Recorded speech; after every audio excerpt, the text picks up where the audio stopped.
Sorry for the interruption. Okay. So how we can decide the that secondary ions are suitable for given sample or not? Okay, so we will be considering some basic factors which will decide the given primary source is suitable for given sample or not. Okay, so when we are going to use some inert gases like uh, argon or xenon. Okay, so once we are going to use some inert gases like argon, xenon. Okay, here, so it will be have the minimum chemical modification of surface.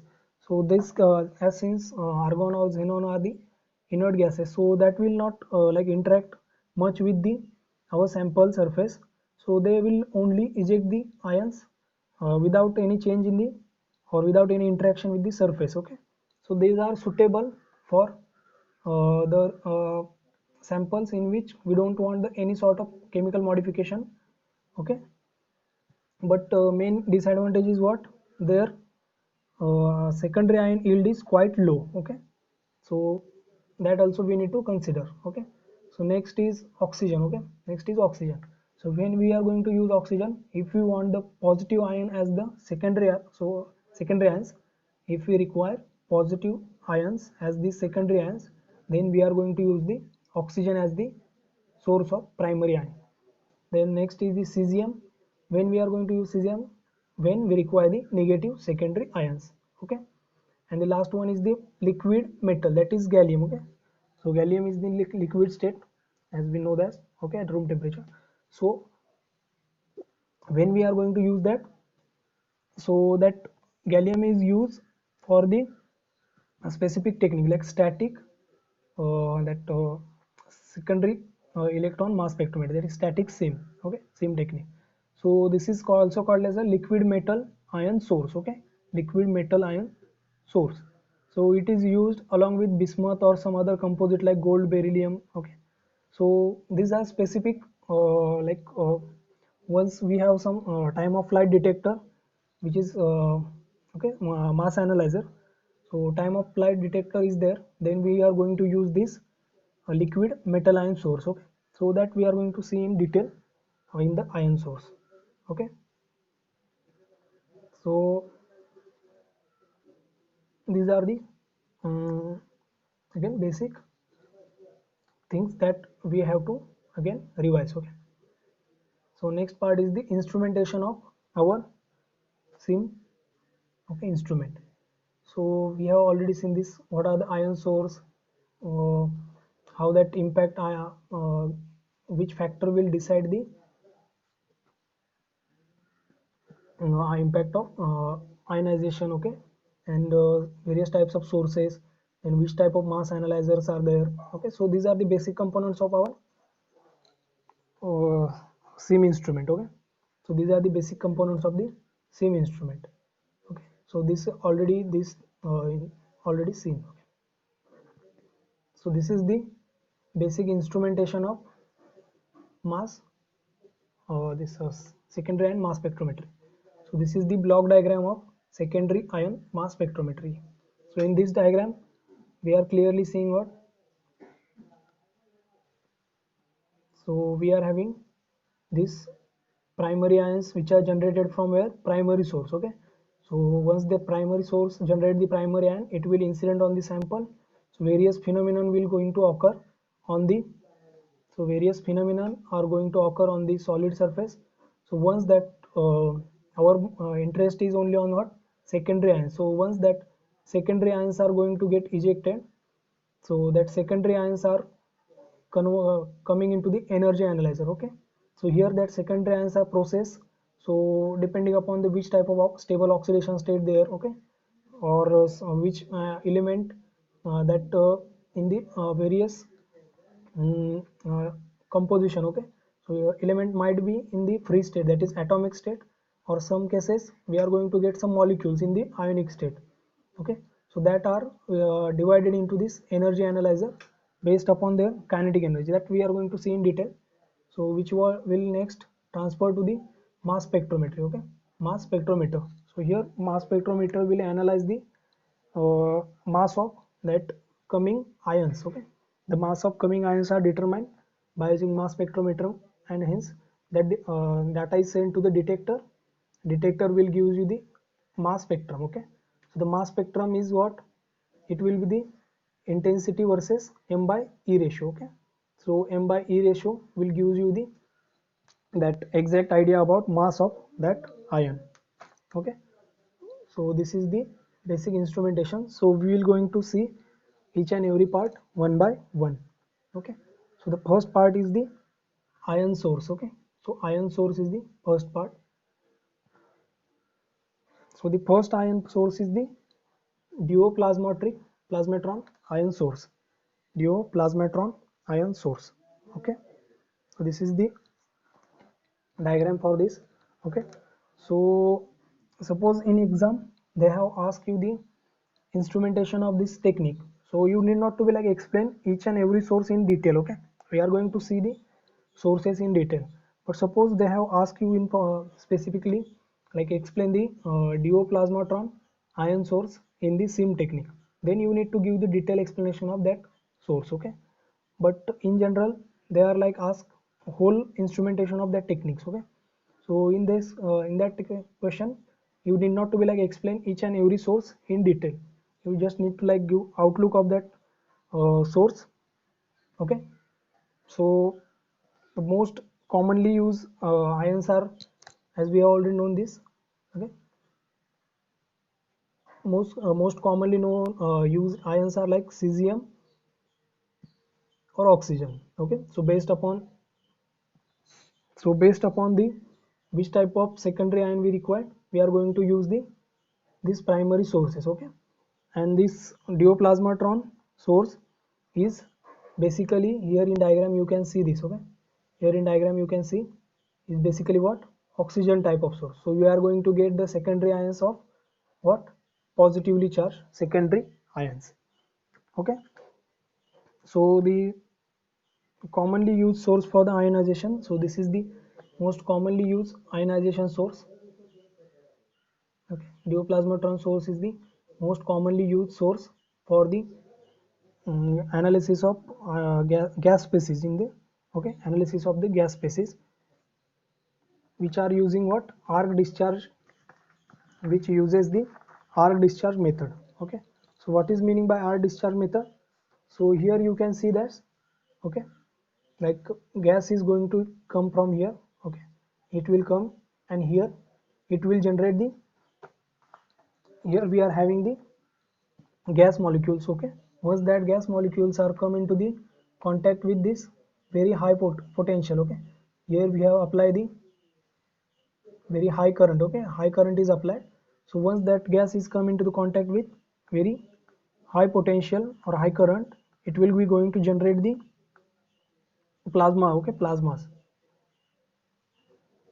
So the ions that generated are already like I have already told this. So ions which are generated from oxygens are what? Oxygen, okay, minus, O2 minus, or O2 plus. Okay, so these three ions will be going to generated in the duoplasmatron source. So this source can operate with almost any gas. Okay, so gas is like oxygen or air also can be used. So uh, the most abundant like ion that coming from this source is O minus. Okay, so the most abundant source or which element is given out is the O minus. Okay, O minus. Okay, so this is your duoplasmatron source. Okay, so this is your duoplasmatron source. So if suppose um, whole instrumentation is asked for the question, then you just write the like this is the most commonly source for the ionization of gases, then which uses what? Discharge arc ions. Okay, discharge techniques. So duoplasmatron provides the very high ionization efficiency, which is around 80%. Okay, ionization efficiency is very high.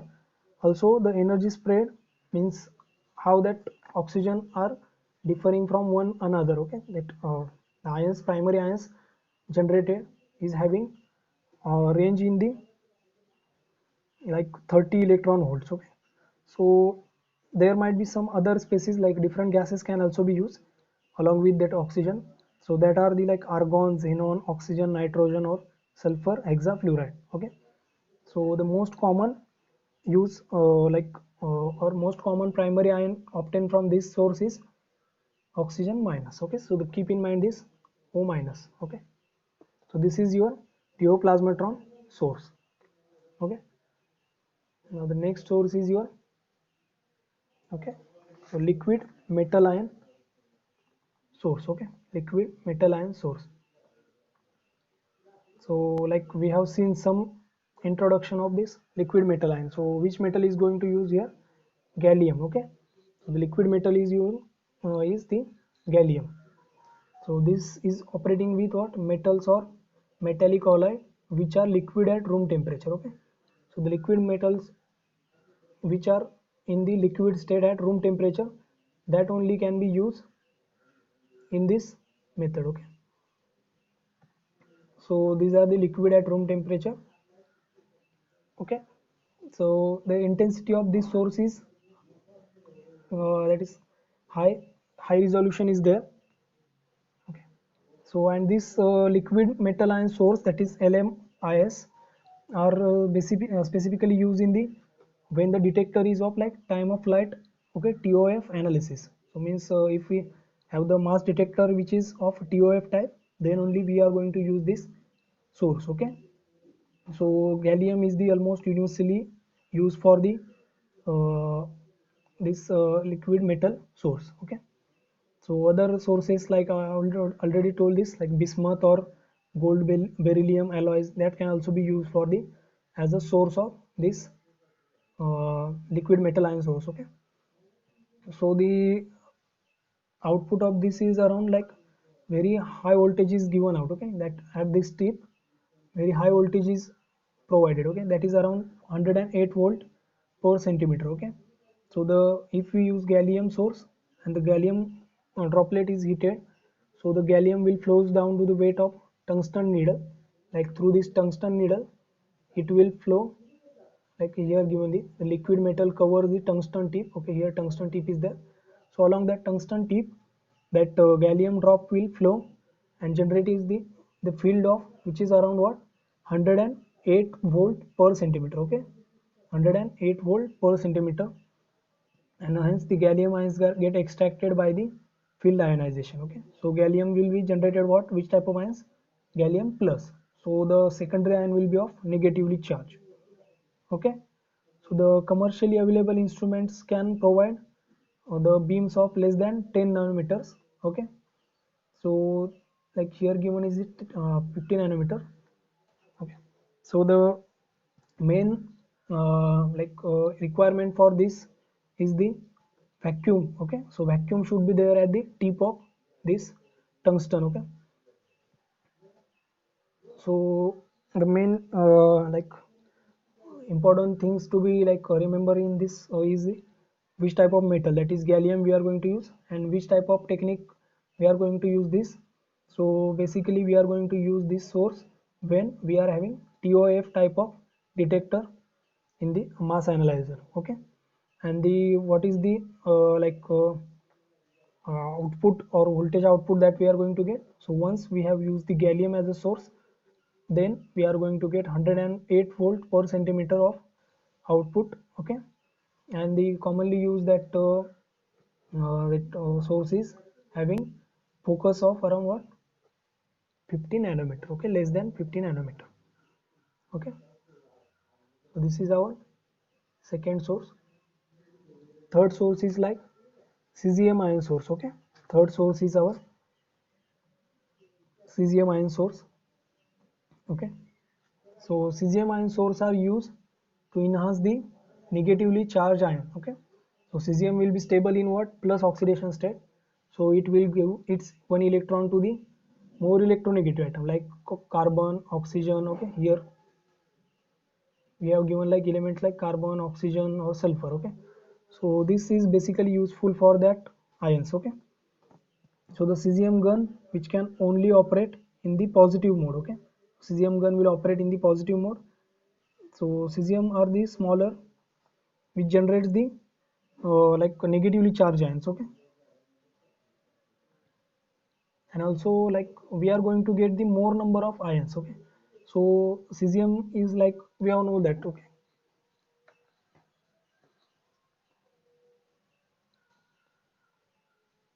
so cesium is like what in the first column it is there, and the like heavy metal is there, so it has a large mass, so it can generate more ions. Okay, so means higher is the mass, so it will generate higher momentum, so scooter ions will be more in the case of this cesium gun. Okay, cesium ion source. The main application of this cesium will only lies in the like determination of oxygen, sulfur or carbon and its isotope. Okay, so the main application of this cesium sources will be lies in the determination of sources in the oxygen, sulfur and carbon as well as their isotopes. Okay, okay, so along with these three sources there are some advanced sources. Okay, so like their instrumentation is quite bigger, so that I am not incorporated here, but there are the few sources like advanced sources which are there. Okay, so which are those sources? So we are having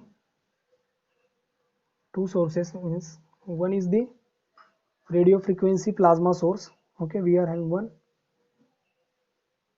radio frequency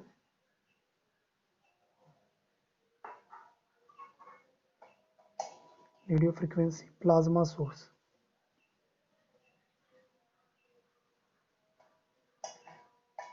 Okay, so here again oxygen is used. Okay, here again oxygen is used, but the basic difference is like we are going to use the radio frequency to generate the plasma of oxygen. Okay, we are going to use the radio frequency in order to generate the plasma source. Okay, so the radio frequency plasma source have been used for the advanced SIMS instrument, and they can be like use the very small very small beam size. Okay, which is around 46 nanometer.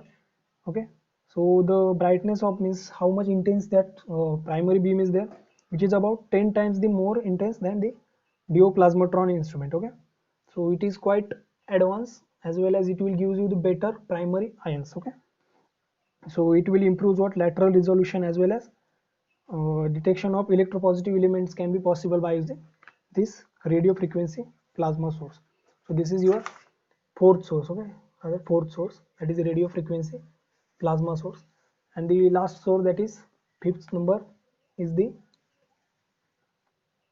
thermal ionization source. Last source is your thermal ionization source. Thermal ionization source. Okay, so in thermal ionization source, like name is suggesting, like we are going to generate the ions by using heated, some we are going to use some heat. Okay, and the main part is like thermal ionization, we are going to use element as cesium. Okay, cesium as the source. Okay, so repeatedly we are going to use the same elements, but the method is changing. Okay, so in which method we are going to generate the elements, that will decide the which source is there. Okay, so the reservoir is heated up to around 1000 degrees centigrade so as to provide a sufficient cesium vapor pressure. Okay, so cesium is converted into the gaseous state. Once the cesium vapors are like formed, they will be removes the electrons and the cesium ions get evaporated from the tungsten. So at this temperature the cesium plus ions are going to form, and that cesium plus ions are we are going to use as the primary source. Okay, so we have seen the five sources here. Okay, five sources we have seen here. So first one is your dioplasmatron. Okay, first source is your dioplasmatron.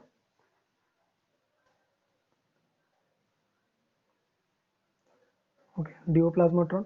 So in this mainly we are going to see what? Oxygen. Okay, so oxygen is our primary source. Okay, so indioplasmatron. Second one is what? Your cesium type of source. Okay, cesium, and the name is suggesting only that cesium is going to be the primary source.